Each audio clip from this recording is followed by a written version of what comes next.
Thank you very much, Jonathan, for this very kind introduction. Good morning, everyone. It's very happy to be here. I'd like to welcome you all to this EACTS conference in Paris, in France. And very happy, and thanks, Jonathan, again for your invitation to speak at this meeting this morning. So I've been asked to address this issue of long-acting treatment for HIV care.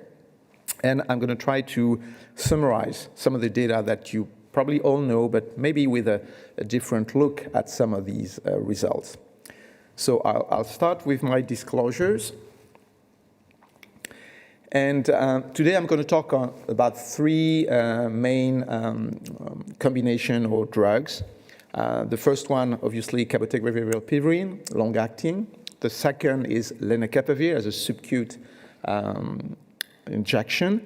And also, we're going to touch on broadly neutralizing antibodies because they might be the future also for treatment.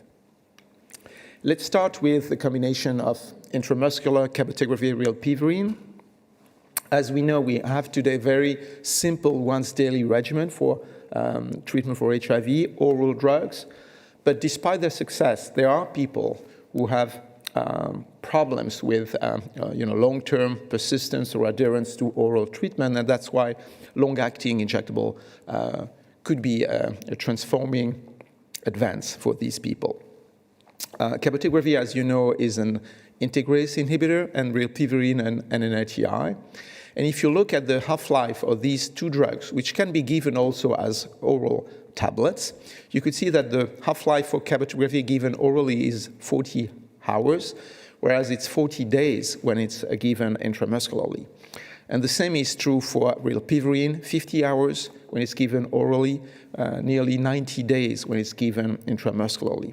And that's why this drug can be given as long-acting injectable intramuscularly for regimen that can be given either every 4 months or every 4 weeks, or every 8 weeks, or every month or every 2 months.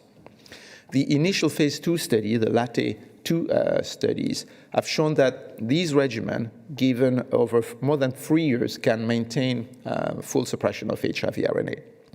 And I'd like now to go back to some of the pivotal phase 3 studies that have led to approval of these regimens. The first was the FLAIR study. The FLAIR study was conducted in naive people infected with HIV. Very large study. This was an open-label trial in people who were ART naive, but who had a negative HBs antigen because this combination doesn't have any activity against HBV. And it was important before studying this combination to make sure that these people were not infected with viruses which carried NNATI resistance mutations. So in this FLAIR study, people started with a free drug combination given orally, DTG, bacavir, 3TC, and once HIV suppression, full suppression below 50 copies was confirmed, people were randomized to either continue their oral regimen or switch to CAB-LA and rilpivirine LA after 1 month of oral lead-in. The primary endpoint was at week 48. And it's important to understand that these people were fully suppressed at the time they switched to this long-acting injectable. So when you do such a switch study design, what you need to look at in terms of primary endpoint is the rate of non-suppression, the people who actually have breakthrough replication. And in this study, where cabotegravir was given every 4 weeks, and that's important to remember because sometimes you get confused between the trials. Cabotegravir/rilpivirine could be given every 4 weeks or every 8 weeks. So in that trial, it was every 4 weeks.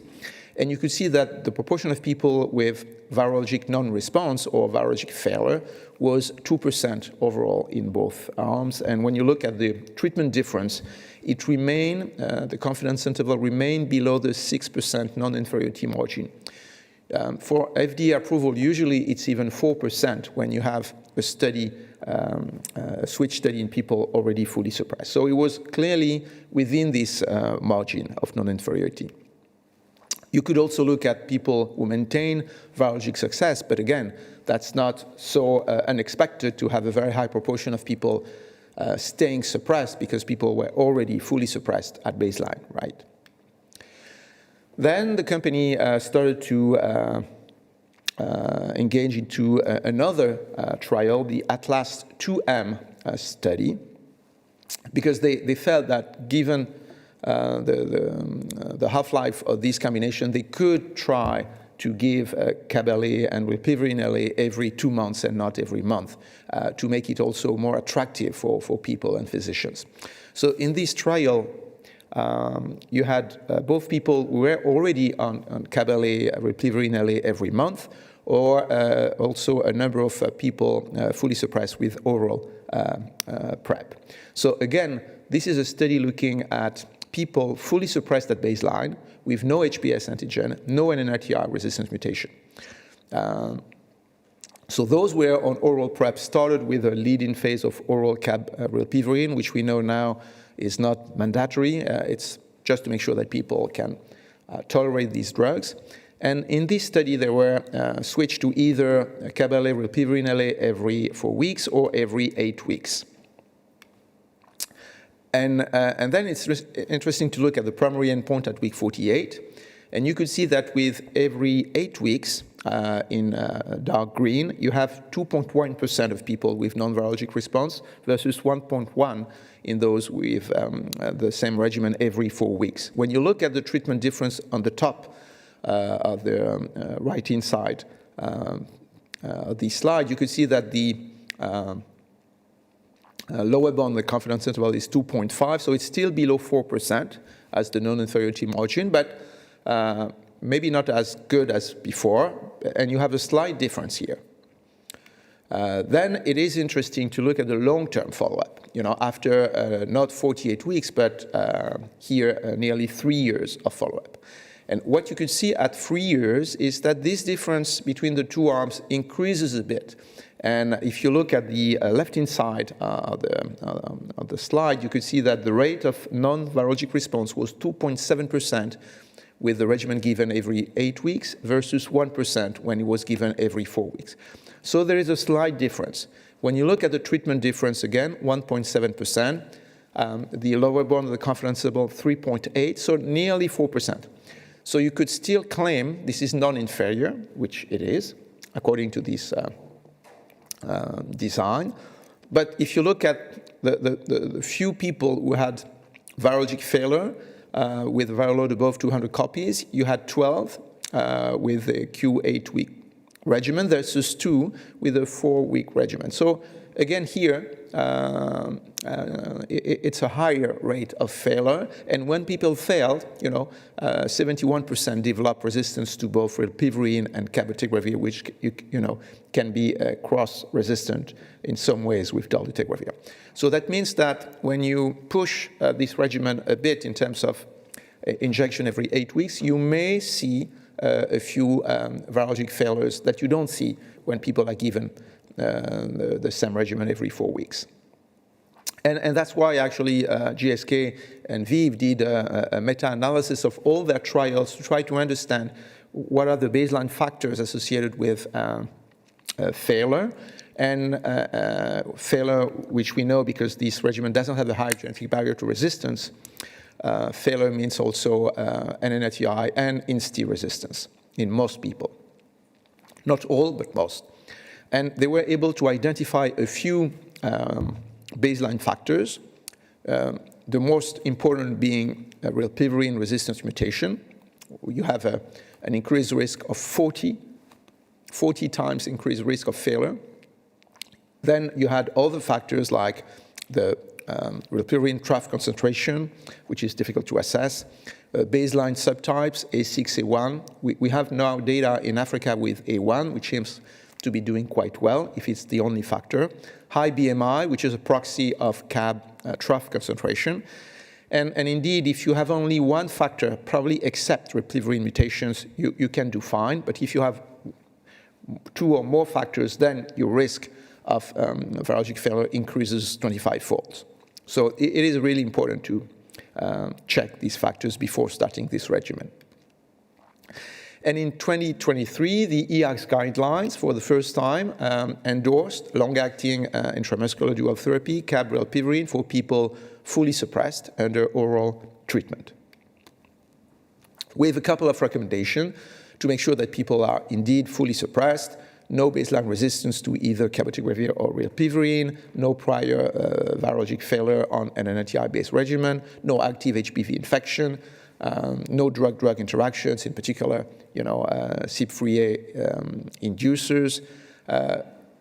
Up to now, be careful about subtype A1 in Africa, A6 in Eastern Europe, and no high BMI. Lead-in is not mandatory.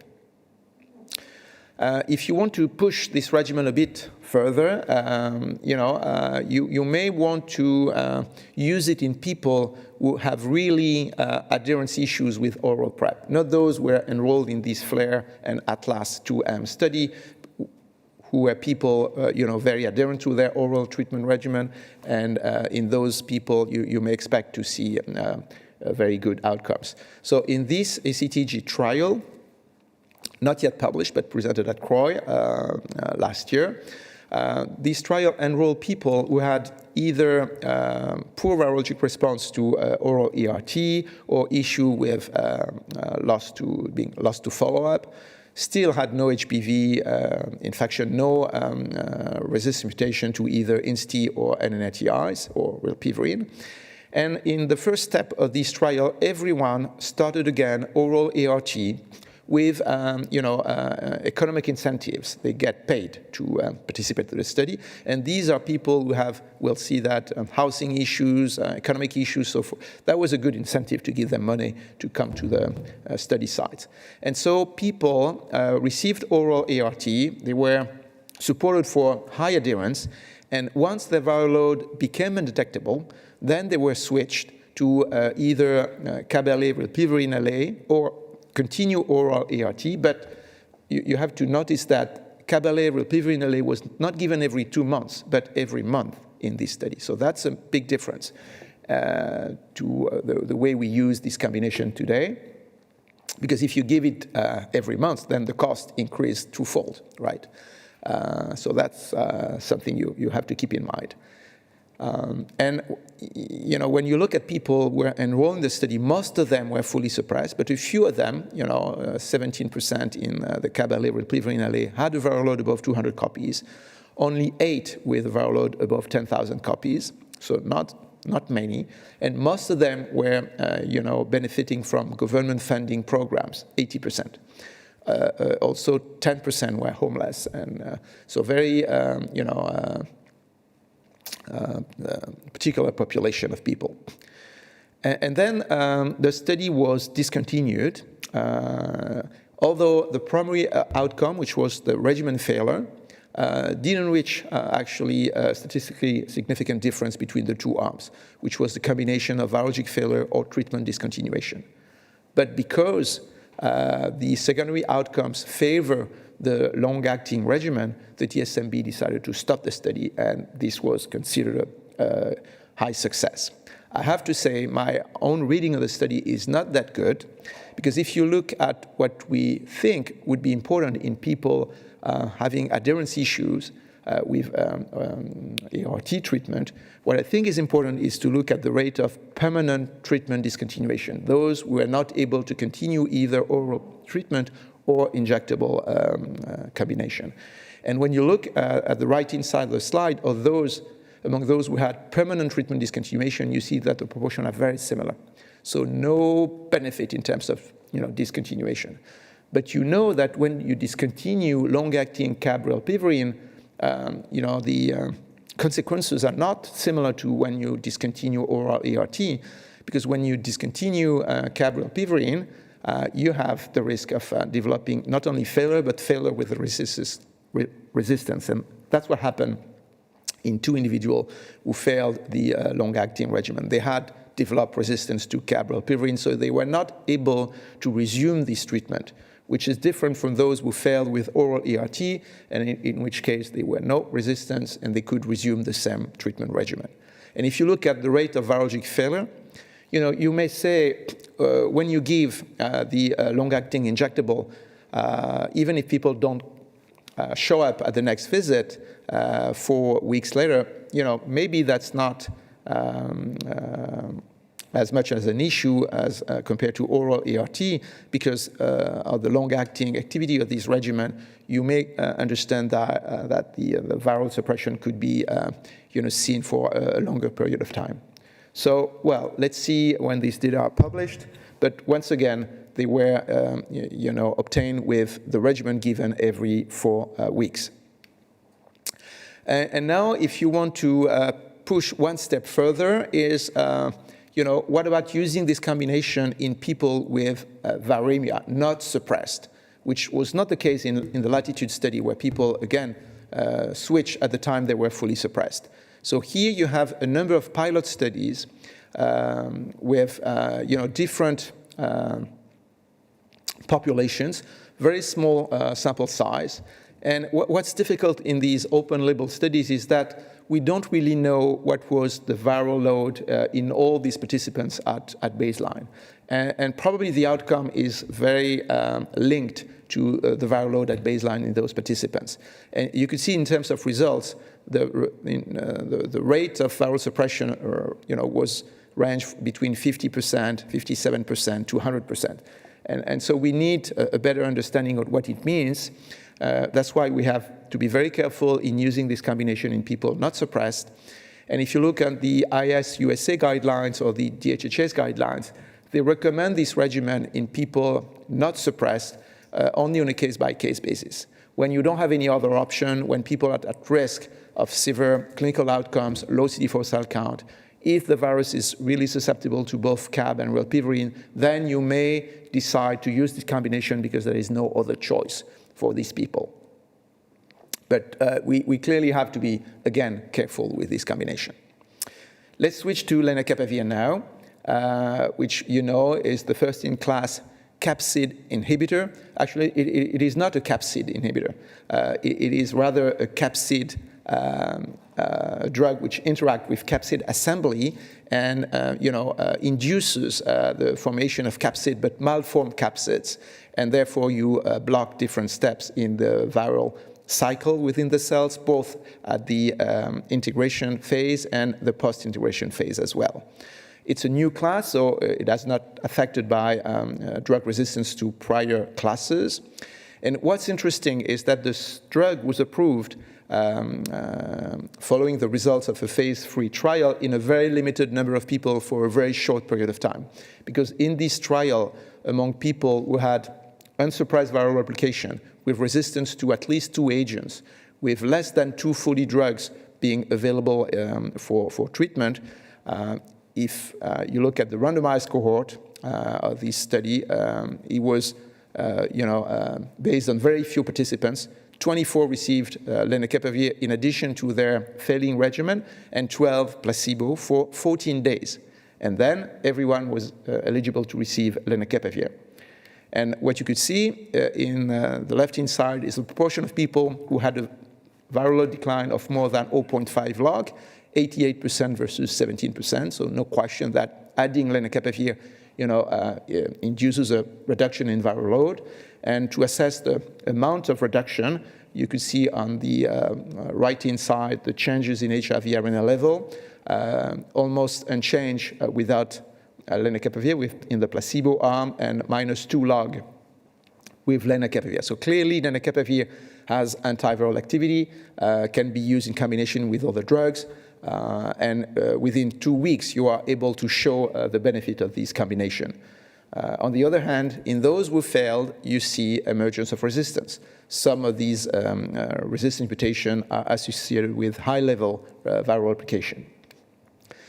On the long term, you could see that in these difficult-to-treat population, you could achieve a very high rate of viral suppression over time, nearly more than 80% in this cohort of patients were fully suppressed after 1 year. So this is a lasting antiviral activity when you add lenacapavir. But these results were obtained not only with lenacapavir, because after 2 weeks, you could optimize the background regimen. So it's a combination of lenacapavir plus the optimizing of a background regimen. So it's not lenacapavir alone. What about broadly neutralizing antibodies in development? So a number of companies now are trying to include broadly neutralizing antibodies in their drug cocktails. And I'm going to focus on two of them, 3BNC117, neutralizing antibody targeting the CD4 binding site, and 1074 targeting the V3 loop on the HIV envelope. And I think what's interesting is, preliminary data from a phase 2 study. This is a Gilead sponsored study, combining these two monoclonal antibodies called TAB and ZAB with lenacapavir, because lenacapavir can be given every 6 months. And in this study, people were fully suppressed, no HPV co-infection, and people who had viral susceptibility to both neutralizing antibodies. So you have to screen people. And when you do that, you screen out a number of people who do not have fully susceptible virus to both neutralizing antibodies, but that's another issue. When people have virus susceptible to both neutralizing antibodies, and you switch people fully suppressed to either maintaining their oral treatment of switching to this combination given every 6 months, and that's what makes this combination very attractive. So it's the first triple combination that can be given every 6 months. You could see that only one participant failed, although the sample size is very small indeed, in the LEN plus TAB plus ZAB. This individual actually had resistance to LEN emerging with a loss of susceptibility to one of the two neutralizing antibodies. And he was fully suppressed when resuming big TAF FTC. So these are preliminary results. Interesting because for some individuals, giving the drugs every 6 months could be attractive, but there are still limitations that I try to highlight in this presentation. So to conclude, these long-acting agents could be game changers for a number of people. Cabotegravir rilpivirine given every 8 weeks in virologically suppressed patients, maybe more frequently if you are willing to use this combination in people who are not fully suppressed or who have adherent issues, or maybe who have not suppressed HIV replication, in which case I would recommend to use it every 4 months and monitor these patients very closely. Lenacapavir for people today with multi-drug resistance, and I think we should keep lenacapavir for those individuals, because if we start to use lenacapavir for everyone, then we will see more resistance, and then the use of lenacapavir for PrEP will be jeopardized. And potentially these also combination with BNAbs and lenacapavir for injection twice or thrice yearly. Oops. And then I'll stop here and thank you for your attention.